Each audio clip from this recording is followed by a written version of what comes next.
ओम नमः शिवाय। दोस्तों, आज हम मार्कंडेय पुराण के अध्याय 1 को जानेंगे। दोस्तों, अगर आप चैनल पर नए हैं तो प्लीज़ चैनल को लाइक करें, सब्सक्राइब करें, अधिक से अधिक शेयर करें। बेल आइकन के बटन को दबाना ना भूलें ताकि आने वाली वीडियो की जानकारी आपको सबसे पहले मिले। तो आइए शुरू करते हैं। तपस्या और स्वाध्याय में लगे हुए मार्कंडेय से व्यास जी के शिष्य महातेजस्वी जैमिनी ने पूछा, भगवान, महात्मा व्यास द्वारा प्रतिपादित महाभारत उज्जवल सिद्धांतों से परिपूर्ण है और उनके शास्त्रों में भी कोई दोष नहीं है। इसमें पहले पूर्व पक्ष का प्रतिपादन करके सिद्धांत पक्ष की स्थापना की गई है। जैसे देवताओं में विष्णु, मनुष्यों में ब्राह्मण तथा संपूर्ण आभूषणों में चूड़ामणि श्रेष्ठ है। जिस प्रकार आयुधों में वज्र और इंद्रियों में मन प्रधान माना गया है, उसी प्रकार समस्त शास्त्रों में महाभारत उत्तम बताया गया है। इसमें धर्म, अर्थ, काम और मोक्ष इन चारों पुरुषार्थ का वर्णन है। वे पुरुषार्थ कहीं तो परस्पर संबंध है और कहीं पृथक पृथक वर्णित है। इसके सिवा उनके अनुबंधों का भी इसमें वर्णन किया गया है। हे भगवान, इस प्रकार यह महाभारत वेदों का विस्तार रूप है। इसमें बहुत से विषयों का प्रतिपादन किया गया है। मैं आपकी सेवा में उपस्थित हुआ हूँ और इसे यथार्थ रूप से जानना चाहता हूँ। जगत की सृष्टि, पालन और संहार रूप में भगवान जनार्दन निर्गुण होकर भी मनुष्य रूप में कैसे प्रकट हुए तथा द्रुपद कुमारी कृष्णा अकेली ही 5 पांडवों की महारानी कैसे हो गई। इस विषय में मुझे संदेह है कि द्रौपदी के 5 महारथी पुत्र, जिनका अभी विवाह भी नहीं हुआ था, और पांडव जैसे वीर जिनके रक्षक थे, अनाथ की भांति कैसे मारे गए। यह सारी बातें आप मुझे विस्तार पूर्वक बताइए। मार्कंडेय जी बोले, मुनिश्रेष्ठ, यह मेरे लिए संध्या वंदन आदि कर्म करने का समय है। तुम्हारे प्रश्नों का उत्तर विस्तार पूर्वक देने के लिए यह समय उत्तम नहीं है। मैं तुम्हें ऐसे पक्षियों का परिचय देता हूँ जो तुम्हारे इन प्रश्नों का उत्तर देंगे और तुम्हारे संदेह का निवारण भी करेंगे। द्रोण नामक पक्षी के 4 पुत्र हैं, जो सब पक्षियों में श्रेष्ठ हैं। शास्त्रों का चिंतन करने वाले हैं। उनके नाम पिंडक्ष, विबोध, सुपुत्र तथा समक है। वेद और शास्त्रों के तात्पर्य को समझने में उनकी बुद्धि कभी कठित नहीं होती। वे चारों पक्षी विंध्य पर्वत की कंदरा में निवास करते हैं। तुम उन्हीं पक्षी के पास जाकर यह सब बातें पूछो। जैमिनी ने कहा, ब्राह्मण, अगर पक्षियों की बोली मनुष्य के समान है तो यह तो बड़ी ही अद्भुत बात है। पक्षी होकर भी उन्होंने अत्यंत दुर्लभ विज्ञान प्राप्त किया है।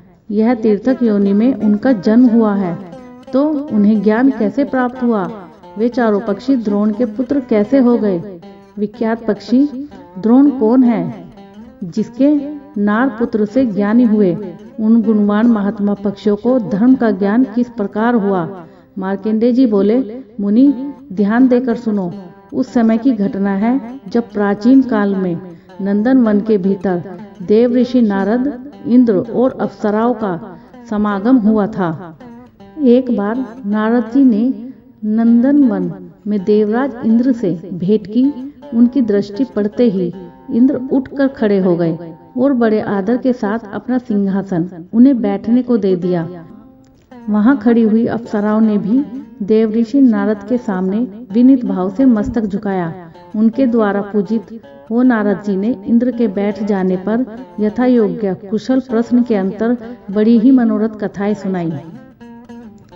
उस बातचीत के प्रसंग में ही इंद्र ने महामुनि नारद से कहा, देवऋषि, इन अप्सराओं में जो आपको प्रिय जान पड़े उसे यहाँ नृत्य करने की आज्ञा दीजिए।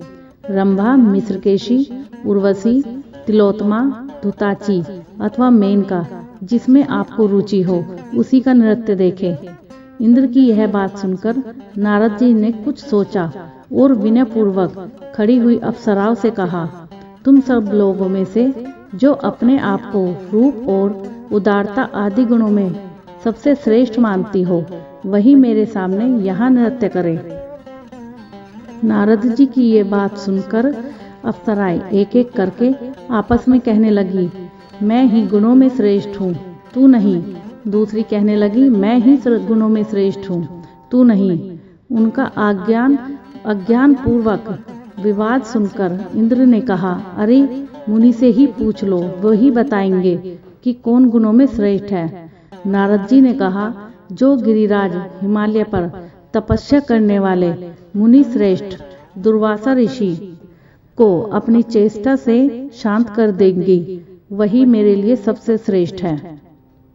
यह सुनकर सब अप्सराओं ने कहा, हमारे लिए यह कार्य असंभव है। किंतु उन अप्सराओं में से एक का नाम वप था। उसके मन में मुनियों को विचलित कर देने का बड़ा ही गर्व था। उसने नारद जी को उत्तर दिया, जहाँ दुर्वासा मुनि रहते हैं वहाँ आज मैं जाऊंगी। दुर्वासा मुनि को जो शरीर रूपी रथ का संचालन करते हैं, जिन्होंने इंद्र रूपी घोड़ों को रथ में जोत रखा है, एक अयोग्य सारथी जीत कर दिखाऊंगी। अपने कामबाण के प्रहार से उनके मन रूपी लगाम को गिरा दूंगी, उनके काबू के बाहर कर दूंगी। इस बार वह अप्सरा हिमालय पर्वत पर गई। उस पर्वत पर महर्षि के आश्रम में उनकी तपस्या के प्रभाव से हिंसक जीव भी अपनी स्वाभाविक हिंसावृत्ति छोड़कर परम शांत रहते थे।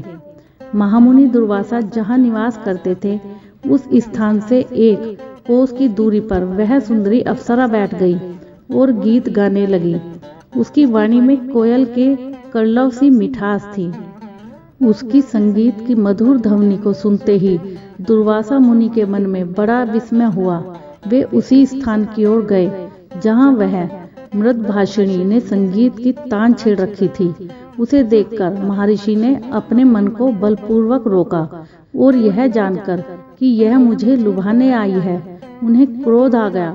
फिर तो महातपस्वी महर्षि अप्सरा से इस प्रकार बोले, आकाश में विचरने वाली अप्सरा, तू बड़े कष्ट से अपराजित किए हुए मेरे तप में विघ्न डालने आई है। अतः मेरे क्रोध से कलंकित होकर तू पक्षी के कुल में जन्म लेगी। ओ खोटी बुद्धि वाली नीच अप्सरा, अपना यह मनोहर रूप छोड़कर तुझे 16 वर्ष तक पक्षिणी के रूप में रहना पड़ेगा।